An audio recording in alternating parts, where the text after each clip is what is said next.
গোপাল সোনাকে এখন খাওয়াবে দুপুরবেলা, 1টা বেজে গেছে, 1:30টা বেজে গেছে, এখন গোপাল সোনা খাবে। এই যে মা বসেছে এখন খাওয়াতে।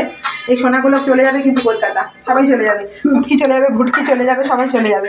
ফুটকি তো আরো ছোটো সরে যা সরে যা, আমাকে ছোট হয়ে গেছে, আর বড় ভুটকি এখন ভুটকি হয়ে গেছে। যাই হোক, কি যে পড়েছে তাও চকমক চকমক করছে, কালারটা বেশ ভালো মানাচ্ছে দুজনকেই।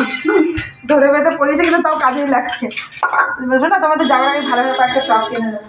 তো দেখো এই যে এদিকে আসো, আমাদের আজকে কি রান্না করলাম দেখি, এরপরে স্নানে ঠানে যাবো। দেখো ইলিশ মাছ, গাঠি কচু আর শোলা কচু দিয়ে শসা কেটে রাখা হয়েছে। এই যে ভাত এখানে একটু ঠান্ডা করতে দেওয়া হয়েছে, নাহলে ভাতগুলো না কেমন লেগে যায়। আর তার সাথে এরকম চিকেন করা হয়েছে, আর তার সাথে একটু সেপারেট করে রাখা হয়েছে চিকেন, আর একটু ভাজা করা হয়েছে। তো এগুলো হচ্ছে আজকে দুপুরে এগুলো হচ্ছে আজকে দুপুরে লাঞ্চের রেসিপি, ঠিক আছে। এবার আমি এখন এই গামলা ঠামলাগুলো দিয়ে আসি, কাজের মাসি আসবে। আচ্ছা এটা করে যাচ্ছিস কেন রে? বাস এবার ঠিক আছে। তো এইদিকে দেখো আমি আমার করলা বসানো ছিল, করলাটা ভাজা পাচ্ছি। তো এই দেখো একটুখানি অল্প করে করলা ছিল, তো এটা কি ফেলে দেবো, এটাও একটু ভাজা করে নিচ্ছি।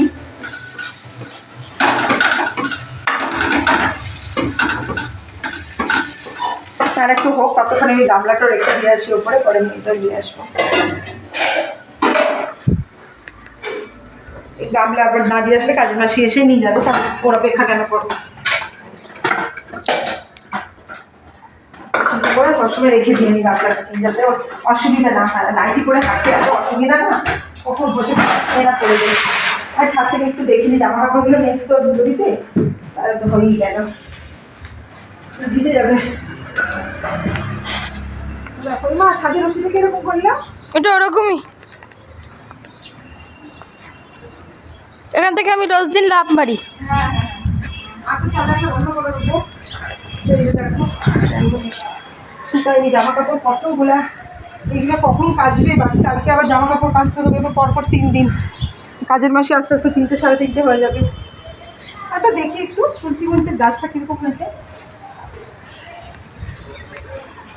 এক গাছটা না এখান থেকে কীরকম ফাঁকা ফাঁকা, ওপর থেকে ঝাঁকঝাঁক, তা অনেক পাতা হয়েছে এবারে। প্রত্যেকবারই হয় কিন্তু এবারে না একটু কমে গেছে, কম এখান থেকে থাকে, সব ডালগুলোতেই পুরো তুলসী পাতায় ভর্তি থাকে একদম।